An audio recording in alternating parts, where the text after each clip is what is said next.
Microsoft Excel, Microsoft Windows, Mac OS X और iOS के लिए माइक्रोसॉफ्ट द्वारा विकसित एक स्प्रेडशीट एप्लीकेशन है। ये डेटा स्टोर करने, ऑर्गेनाइज करने और डेटा का विश्लेषण करने के लिए प्रयोग किया जाता है। इसमें गणना, ग्राफिकल टूल, पाइवोट टेबल और विजुअल बेसिक फॉर एप्लीकेशन यानी VBA नामक एक मैक्रो प्रोग्रामिंग लैंग्वेज होती है। एक्सेल माइक्रोसॉफ्ट ऑफिस सूट का ही एक हिस्सा है। Basic user interface. आइए पहले माइक्रोसॉफ्ट एक्सेल 2010 के बेसिक यूजर इंटरफेस को समझते हैं। Microsoft Excel 2010 interface Microsoft Word 2010 के जैसा ही है, जिसमें कस्टमाइज किए जा सकने वाले टैब और कमांड ग्रुप होते हैं। एक्सेल 2010 में आप कस्टम टैब और ग्रुप बना सकते हैं और पहले से निर्मित टैब और ग्रुप का क्रम बदल सकते हैं। फर्क सिर्फ इतना है कि एक्सेल में कुछ अतिरिक्त टैब और कमांड ग्रुप होते हैं जो स्प्रेडशीट में गणना के लिए उपयोगी होते हैं। Backstage view.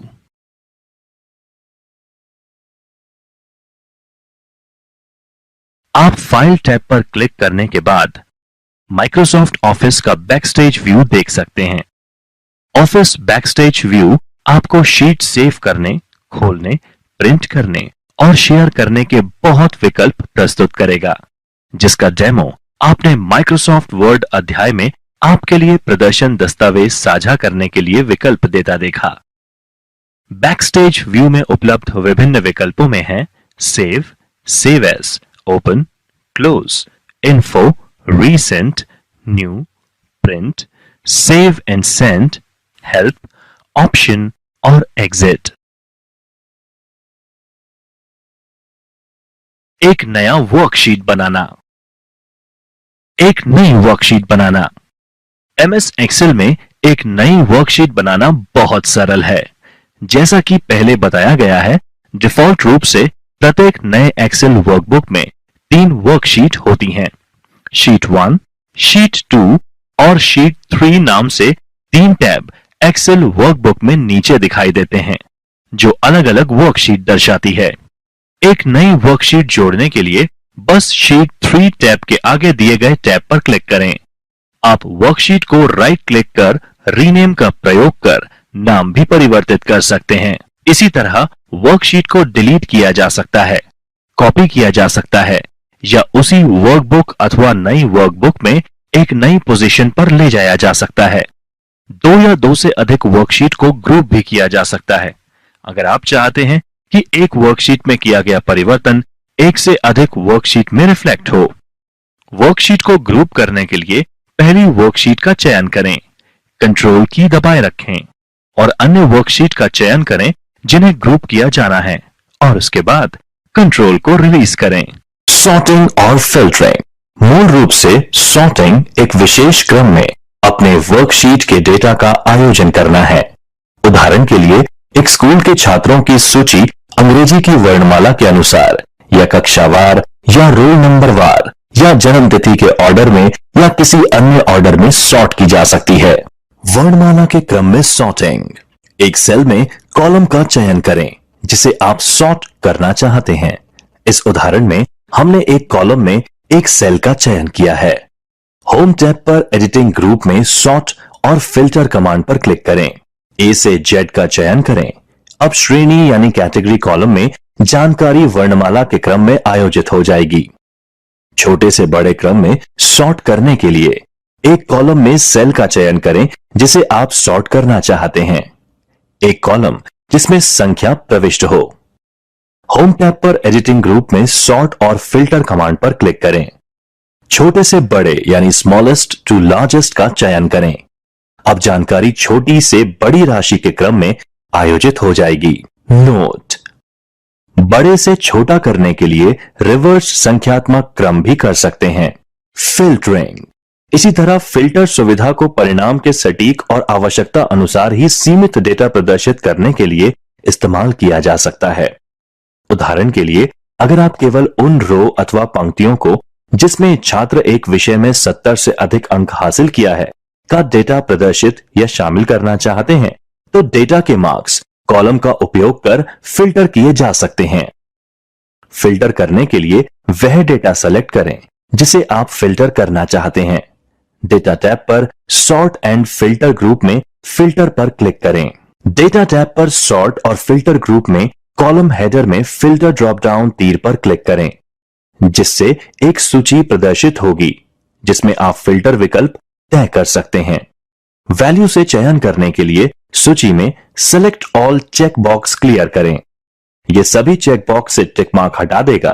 फिर केवल उन्हीं वैल्यूज को चुनें जो आप देखना चाहते हैं और परिणाम देखने के लिए ओके पर क्लिक करें। बुनियादी फॉर्मूलाज और फंक्शंस। फॉर्मूलाज यानी सूत्र वो समीकरण है जो आपकी वर्कशीट के मूल्यों पर गणना का प्रदर्शन करते हैं। माइक्रोसॉफ्ट एक्सेल में बुनियादी फॉर्मूले हैं जोड़ना, घटाना, गुणा करना और विभाजन करना। एक साधारण गणना करने के लिए आपको एक सूत्र के आगे बराबर प्रतीक के बाद गणना लिखनी होगी। उदाहरण के लिए इज इक्वल्स टू 5 + 79 सेल में परिणाम 84 आएगा।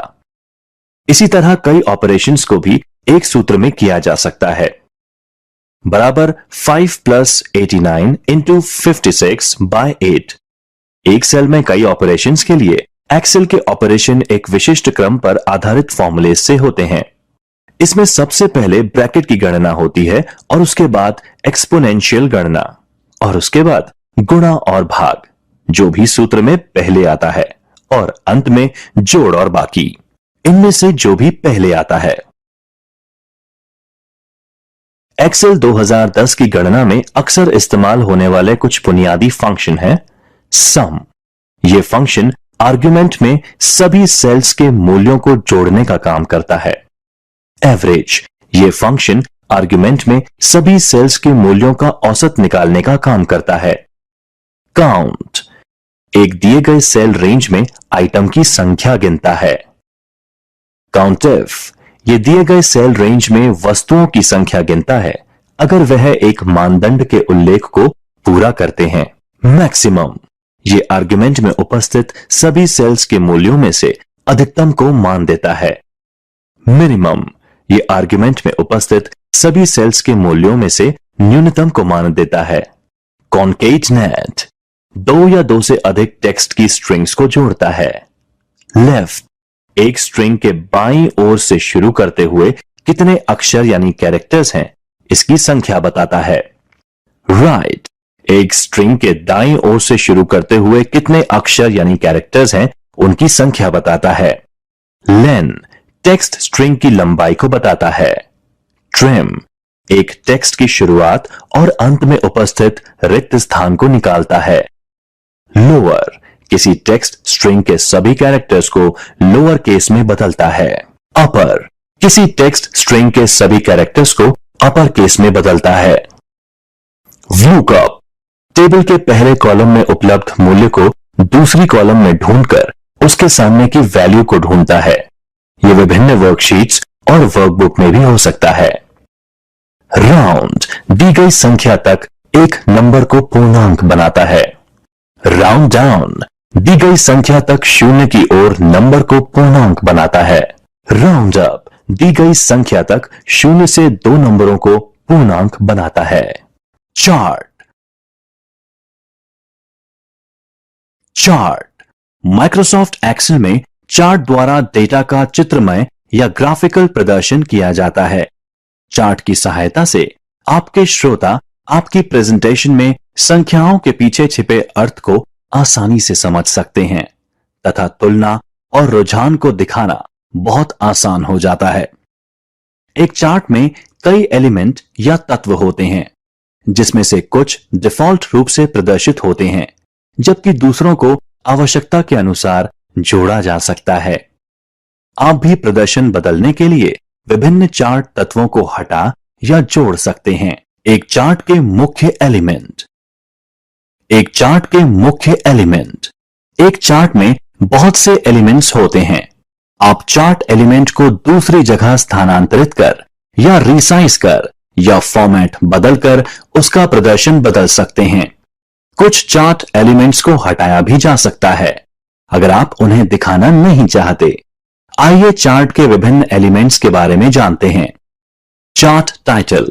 टाइटल चार्ट के बारे में विवरण प्रदर्शित करता है।